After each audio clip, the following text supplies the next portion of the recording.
안녕하셨습니까? 장군의 소리 김형철입니다. 오늘 장군의 초대석에는 중앙일보 칼럼니스트 전영기 씨 모셨습니다. 소개가 필요 없겠지만 전영기 씨를 간략히 소개해드린다면 중앙일보에서 정치부장, 그리고 편집국장, 그리고 논설위원 하시고 JTBC에서 앵커를 맡으셨죠. 손석희 전임 앵커셨습니다. 나오셔서 감사합니다. 네, 안녕하세요. 예. 요새 많이 바쁘시다고 들었는데 이렇게 나와주셔서 감사드리고요. 저는 특별히 이번에 우리 김영철 장군님께서 이재수, 올해 이재수 장군 추모 방송을 좀 한다 그래서 정말 제가 마음의 빛 같은 느낌을 갖고 나왔습니다. 제가 벌써 1년이죠? 예, 1년 1주기입니다, 이번이. 작년 12월 7일에 돌아가셨고, 예. 그리고 작년 12월 11일이 5일장 장례를 치렀는데 제가 작년 바로 오늘입니다. 12월 11일자 저희 중앙일보의 제 칼럼에 60년 잘 살다 갑니다.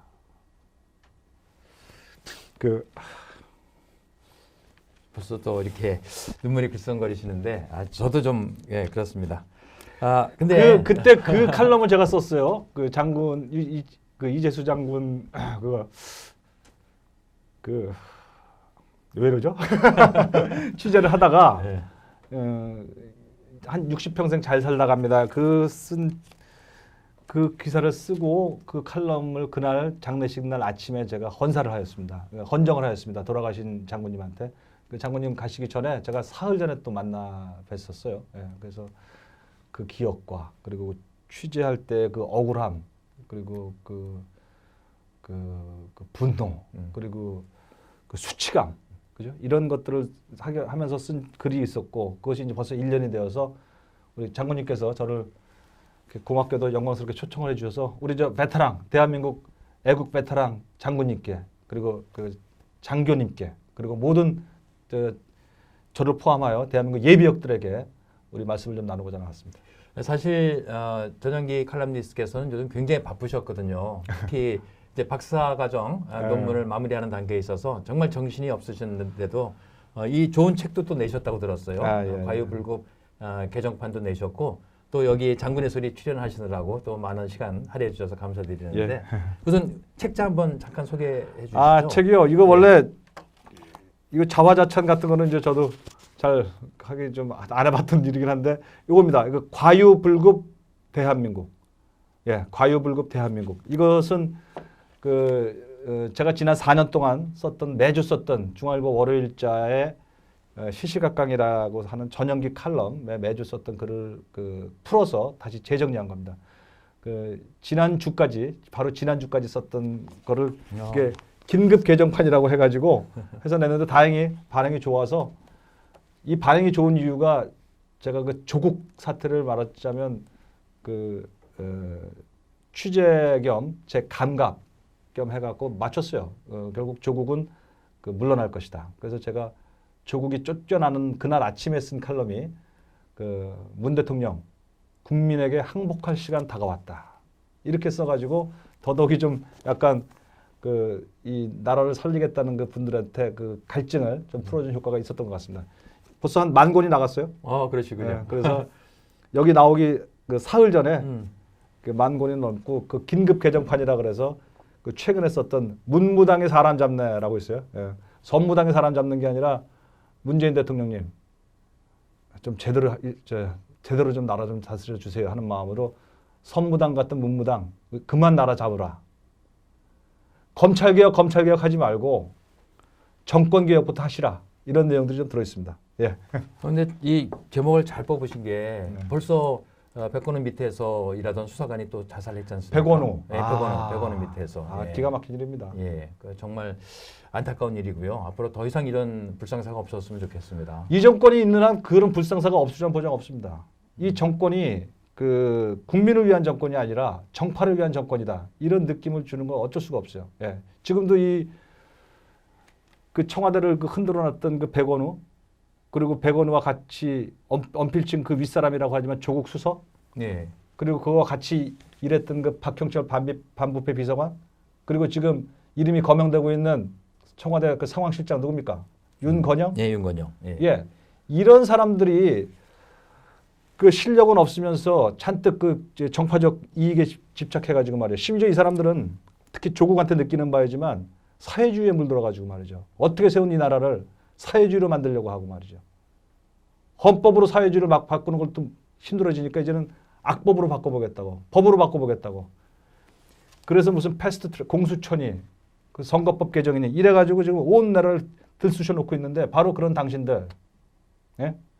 조국 수석, 백원우 민정비서관, 그리고 같이 공모를 했다가 지금 이탈한 박형철 반부패 비서관, 국정상황실장 윤건영, 이런 자들이 말이죠. 나라를 흔들어 놓고 이런 자들이 그 개혁의 이름으로 온 국민을 피폐하게 만들고 있죠. 그 밑에서 죽은 그 특감반 직원은 말이죠. 한편으로는 윤석열의 검찰 앞에 나가서 진실을 얘기해야 되겠고, 진실을 얘기하려고 그랬더니 청와대에서 압력이 들어오고, 청와대는 거짓말을 얘기하라고 그러고, 그리고 검찰에 나가면 진실을 얘기해야 되겠고, 결국 그래서 윤석열한테 총장님 미안합니다 이러고 자살한 거 아니겠습니까? 자살인지 그것도 의문을 갖고 있는 사람들 많죠. 그러니까요. 이 정권이 이런 식으로 운영을 하는 한 그런 일이 또 안 벌어진다고 볼 수가 없죠. 이 정권 크게 반성하고 크게 정책 대전환을 해야 됩니다. 문재인 대통령님, 저 지금 어느 때인데 저 휴가 내고 갖고 책이나 엉뚱한 책이나 읽고 다니십니까?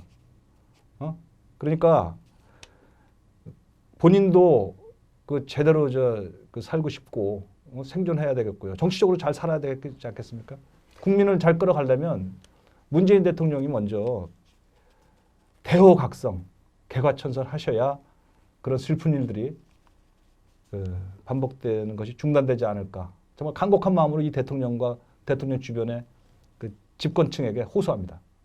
그런데 그 좀 전에 말씀하셨지만 책 읽는 것까지는 좋습니다. 근데 책도 좀 잘 선정을 해야 되는데 기껏 읽는다는 게 도올 김용옥이 책을 선정했고 그것도 뭐 통일에 대해서 아주 나쁜 말을 썼는데 그걸 가지고 또 국민들한테 읽어보라고 권장을 하니 정말 나라가 산으로 갈 것 같습니다. 이거. 그 김종인 그 위원장이라고 예, 있죠. 예, 김종인 그 문재인 대통령이 그렇죠. 그 모셨죠. 그렇죠. 그래가지고 그 당에 그 비대위원장을 해갖고 역설적으로 김종인 씨가 그 민주당을 살려준 건데. 그리고 팽당했죠. 예, 팽당했는데 그분이 엊그저께 한 닷새쯤 전에 중앙일보에 인터뷰한 내용을 보면 예. 문 대통령의 문제가 뭔지 모른다는 거다. 문재인 대통령이 맨날 방 안에 가가지고 저 이상한 책이나 읽고 그러니까 문제가 뭔지 모르는 것 같아요. 지금 도올 말씀하셨는데 도올 책 중에 제가 제일 기가 막힌 것은 그거 지금 온 세상이 뭐 청춘 남녀가 사랑에 불타면 자기들끼리 도망가서 애 낳고 돌아오면 인정받는다?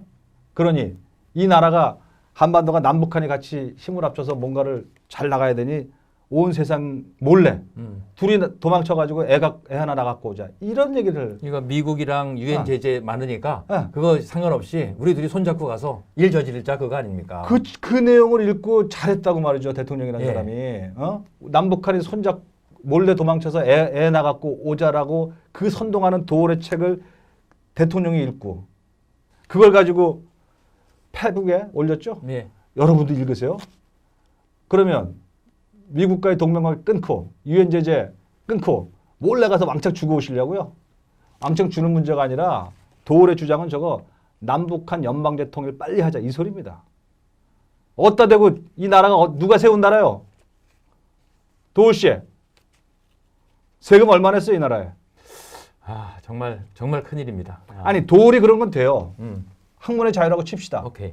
대통령이란 헌법 22조 나와 있잖아요. 헌법 22조에 대한민국은 학문의 자유가 있다고 한국과 하니 예술의 자유가 있다고. 뭐 그런 그 극단적인 그 정신 얼빠진 소리를 하더라도 학문의 자유라고 칩시다. 그저 우리 똑같은 이유로 저번에 반일 종족주의를 썼던 이용훈 교수 예. 그분의 학문의 자유도 인정은 돼야 되겠죠. 맞습니다.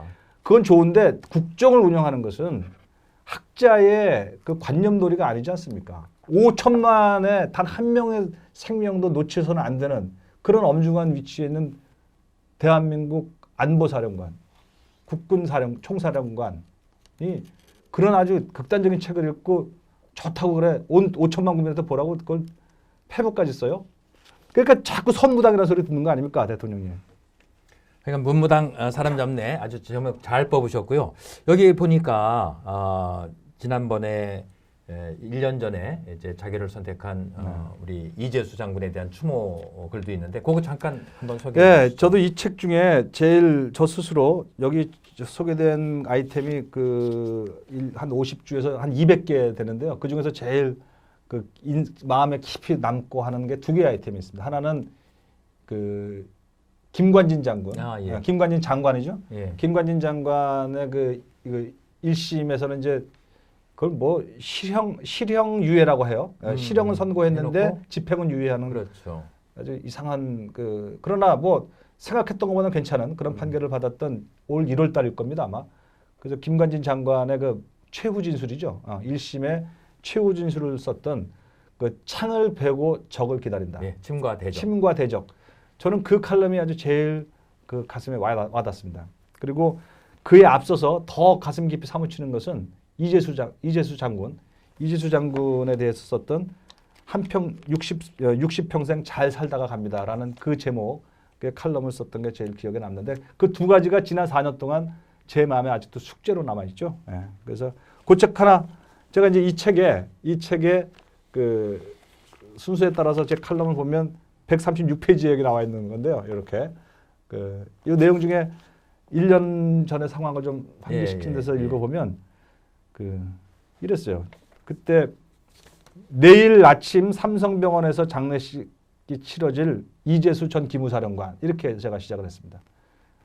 그의 유서는 60평생 잘 살다가 갑니다로 마무리됩니다. 이렇게 썼죠. 예.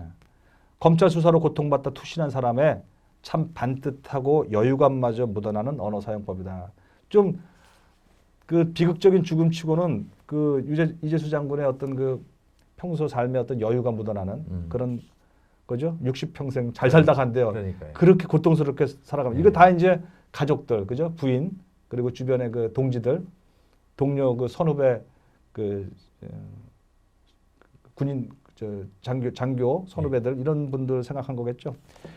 여기서 아주 그러면서 이분이 제일 이분을 고통스러움에 몰아넣었던 죽음에 몰아넣었던 것은 제가 취재해 보면 진짜 억울함. 둘째 수치감. 그렇죠. 셋째 살신성인. 예. 그래서 그 내용이 하나하나 있습니다. 억울함은 뭐냐? 국군 기무사가 세월호 희생자의 가족을 사찰했다. 이 억울함이 이분을 아주 지배를 했던 겁니다. 국가 비상시국이라고 할 수 있는 국가 대란 같은 세월호에서 30만 명의 군 장병이 동원되고 그리고 군 장비가 1만 2천 대가 동원됐다군요. 이 어마어마한 사건, 국가 대병력 이동 사태 기무사가 얼마나 성심성의껏 거기 참여해서 애를 썼건만 예. 그거를 기무사가 희생자의 가족을 사찰했다? 이렇게 얘기한 것에는 억울함이 배어 있습니다. 두 번째는 수치심. 예.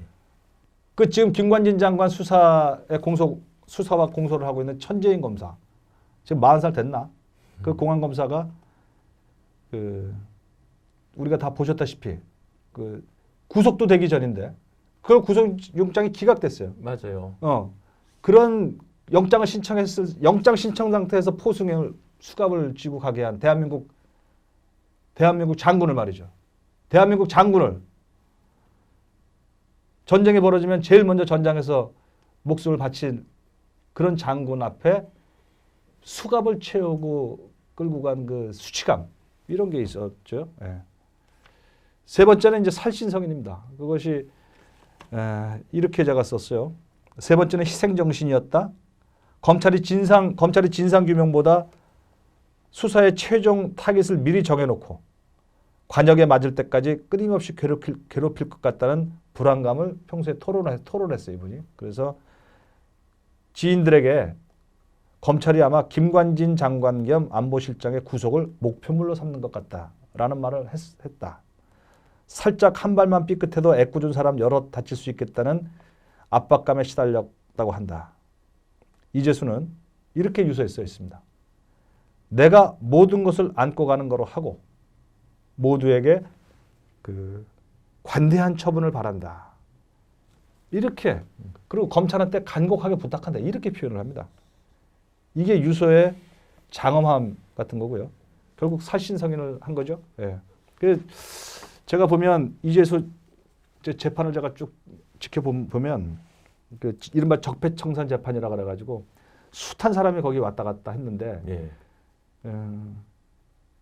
거기 피고인으로 나온 사람 중에서는 모든 책임을 내가 안고 가겠다. 지휘관은 나이기 때문에라고 한 사람이 김관진 장관이었고요.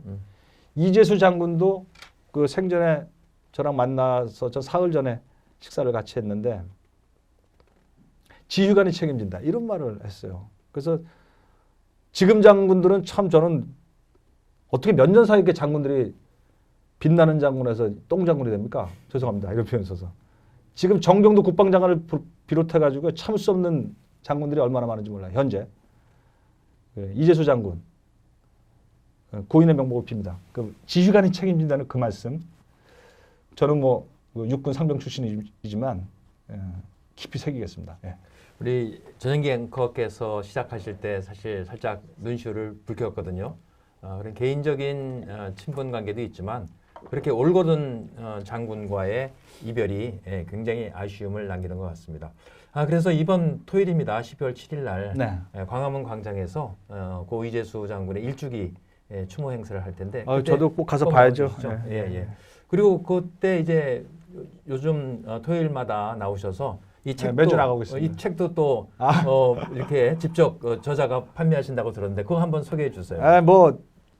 그러니까 직접 이제 판매라는 개념이라기보다는 이제 거기서 만나는 그 광화문 지금 이승만 광장으로 이제 개칭을 했는데 그 광장에 나오시는 분들 정말 저는 새로운 경험을 하고 있습니다. 매주 나가서 그분들과 정말로 남녀노소 그리고 경향각지 저 캐나다, 호주 이런 데서부터 와요. 일부러 옵니다. 예. 그런 분들까지 만나면서 그분들과 얘기를 나누는 게 참 즐겁습니다. 그래서 그러시구나. 그분들에게 이제 나오면은 제가 이 책을 10% 할인가로 그렇게 제가 사인을 해서 드리거든요. 사인까지. 그러면 그분과들 말씀도 나누고 그래서 그런 기회를 저는 아무튼 매주 하고 있습니다. 예, 그때 뵐 수 있으면 뵙겠습니다. 예.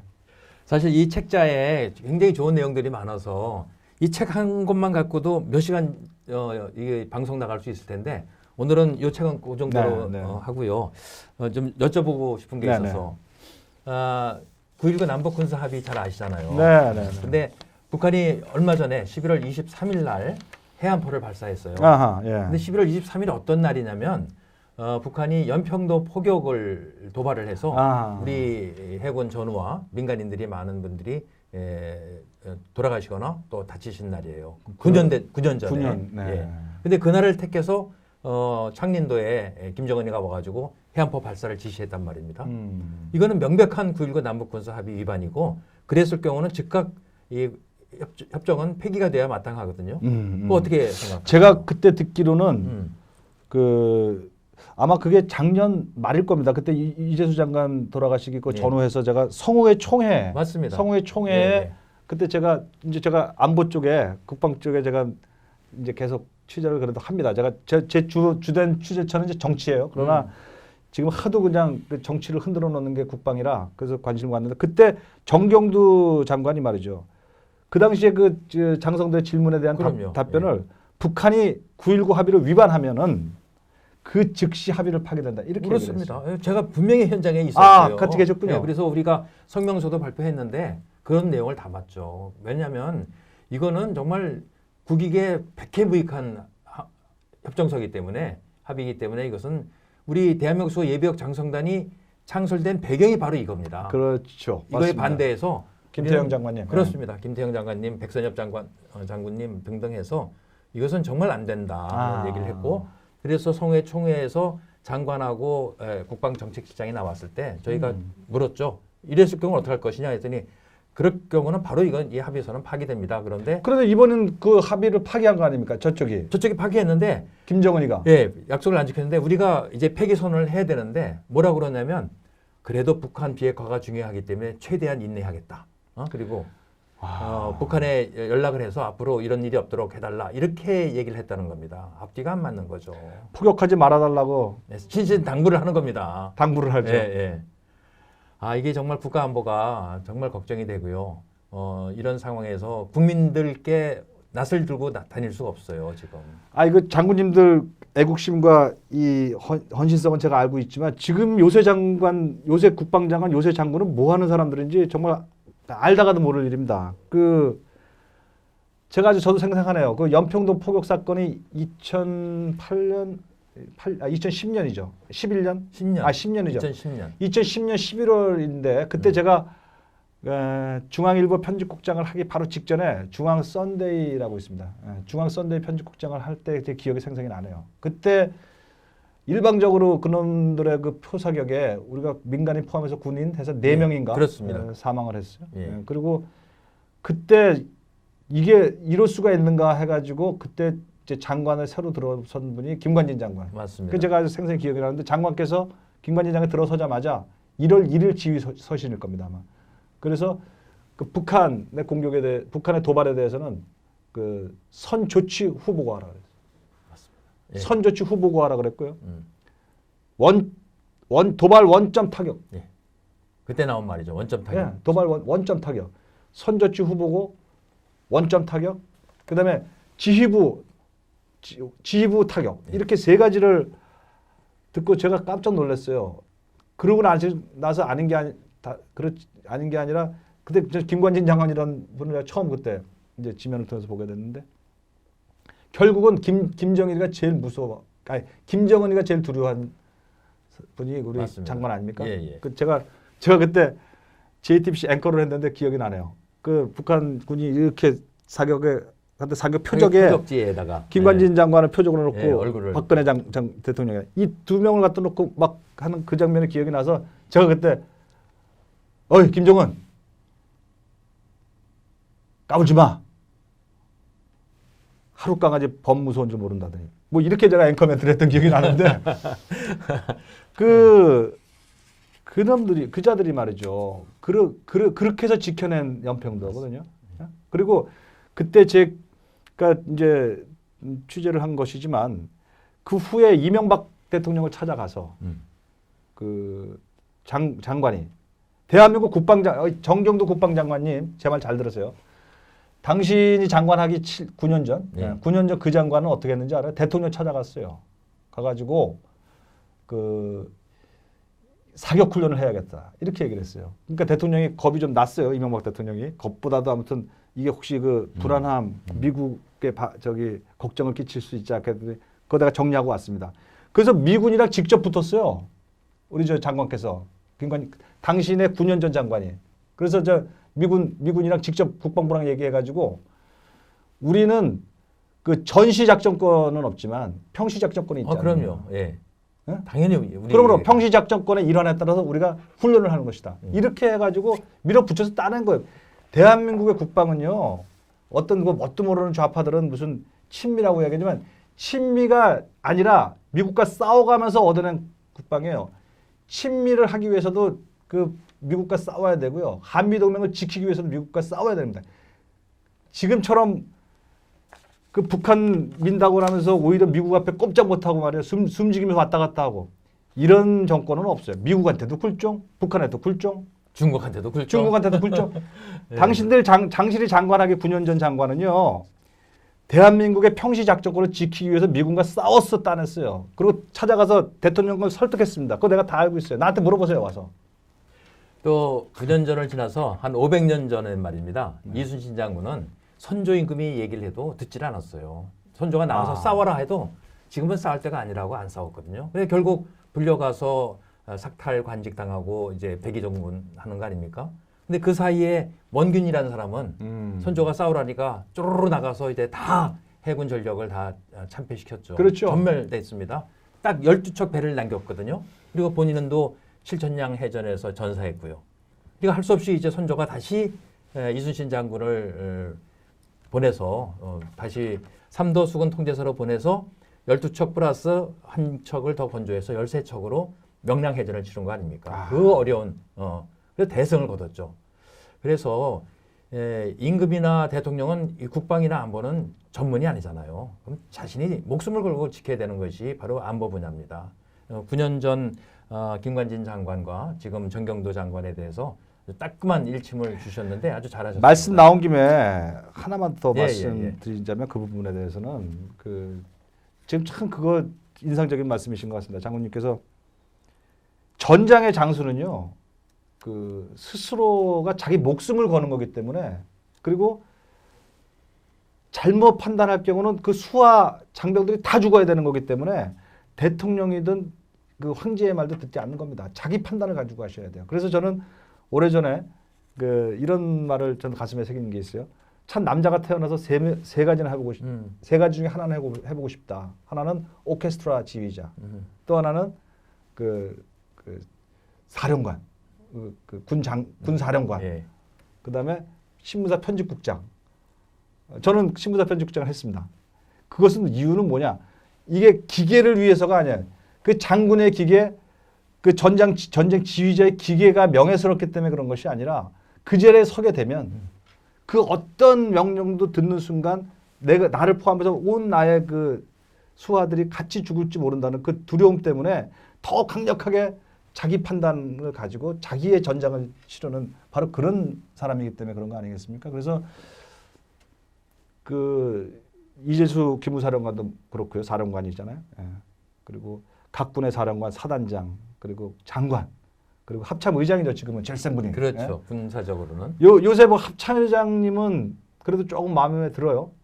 그렇습니까? 아니 그래도 정정도 장관보다 훨씬 낫더라고. 그렇죠. 그런데 또 어느 분 있죠? 해병대 사령관.